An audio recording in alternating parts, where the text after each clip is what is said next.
It's 1999 and I'm making a request. It's not like a last request. It's not a Make-A-Wish thing. It's just, look, I want a computer. All right. You want a computer? Oh, get away. You've already got a PlayStation and a Sega station and a petrol station. What do you need a computer for? Disgusting! That was the impression of my parents there, who, circa 1999, saw a computer as something that was used solely in an office to fuck over the working class. But little did they know, over the years, you were going to start to see computers out in the wild more and more. They were kind of working inversely to the panda population. You'd see them at friends' house, at family's house. You'd get a shot of them, then you'd have to come back to your own PC-like shithole of a house that only contained a family that loved you unconditionally. Oh, fuck off, Rover. I can't play Simpsons Cartoon Studio on you. Why did we all want one though? What was it about a PC that just was driving us all crazy? Well, let's look at entertainment in space year 1999. Okay, you wanted to watch television, you had to do it on a TV. You wanted to play a game, you had to play it on a games console. You wanted to listen to music, better pop out your sound system, MC Hammer. But then along comes this Billy Big Boss, right? This William Large Testicles that's like, I can fucking do all of that. You want to watch some television? I'll find you some dubious animation on albino black sheep, some really weird shit. Mwah. You want to listen to some music? Mate, stick Busted Shite the album in my mouth. Stick it right in there. I won't tell anyone. I make no judgments. You want to play a game, mate? Fucking get Tony Hawk's to fuck, right? How would you like to drown a family of 4? Oh yes. That's what I'm fucking talking about. That's a fucking game. Cunts will have to call Jonathan Creek to solve that one. And that's not even taking into consideration the most exciting part about owning a PC. The internet. Which was a very different beast to what it is now.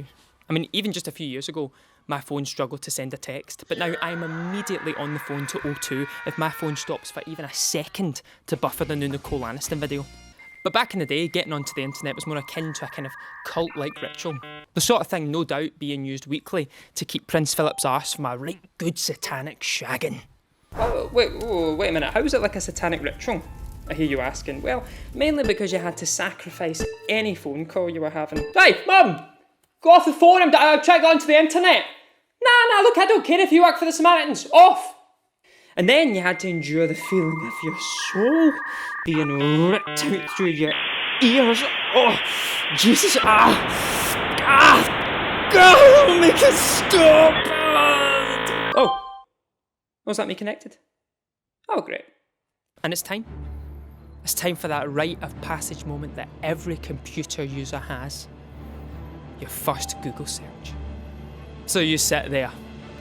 The entire world's collected knowledge at your fingertips. And you type...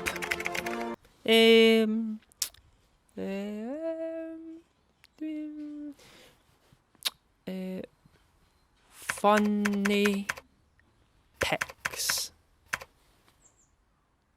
And before you know it, where your parents were maybe a bit dubious before, now the computer is everybody's favourite member of the family. You are on it night and day, mastering the art of right-click save as to snag yourself some sweet Batman pictures that you save in a folder in My Documents called My Batman Pictures. Then, don't get too comfortable, because at 8 PM, your father needs on that computer to get onto eBay.com to find himself a pair of denim jeans that are bluer than Bear's house, but just as fucking big. But honestly, I can't stress enough how much it just changed everyone's life day to day. You know, people of the past, they were so desperate for knowledge that they used to just ask the sky for answers. Now you can just Google whatever that lump on your ballsack is. I mean, to be fair, Google can sometimes feel like God, but Old Testament God. Do you know what I mean? Like, oh, that lump on your ballsack. Oh yeah, kind of small and painless. Yeah, I'd start divvying up your spice collection, mate, because you're spending your summers with me from now on. But of all the changes that a PC made to our lives, the biggest one has to be communication. Very much the concentration camp tattoo of my generation. I am still to this day stuck with the embarrassing email address that I made as a 10-year-old. It may as well be seared onto my skin, because I will never be arsed enough to detangle it from all the websites that it is fucking stuck to. Then it wasn't long after that we had our first tentative steps into social media with Bebo and MySpace, making us choose our top 3 friends, like Sophie's Choice for the Tamagotchi generation.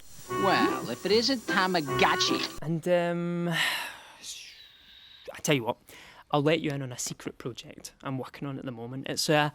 It's my debut screenplay, actually, and it's very much a coming-of-age story for children of the 90s, and it's about a boy who has his first eye-opening sexual experiences, set entirely, of course, in Habbo Hotel.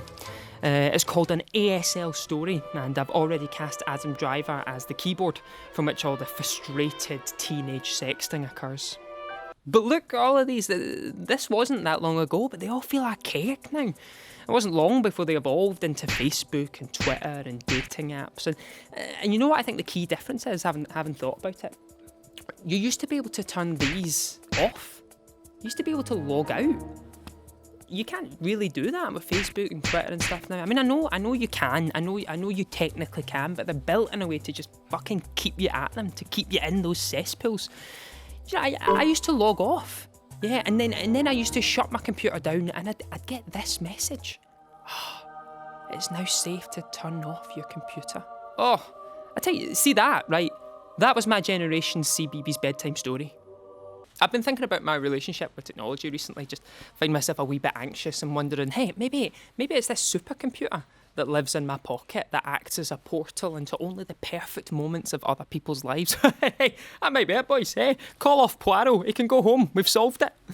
And I've been thinking about those first kind of tentative steps with technology, the first time I owned a computer. That thing that was a big bulky thing that sat on a desk that I could turn off is now always on and it's always in my pocket and I can't get away from it. But I can. I just have to log out and I just have to stick it in a drawer. And I hope the young'uns know that they can do that. I hope they do. But I'm sure they do. The young'uns are smart. The next generation's always better. You've got to admit it. But if they ever do need help, yeah, they can just come to Uncle Nathan. I'll teach them a wee technique. You just deep breaths, visualise blackness, complete darkness.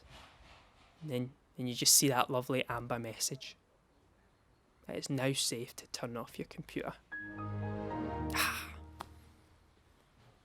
Nothing like it.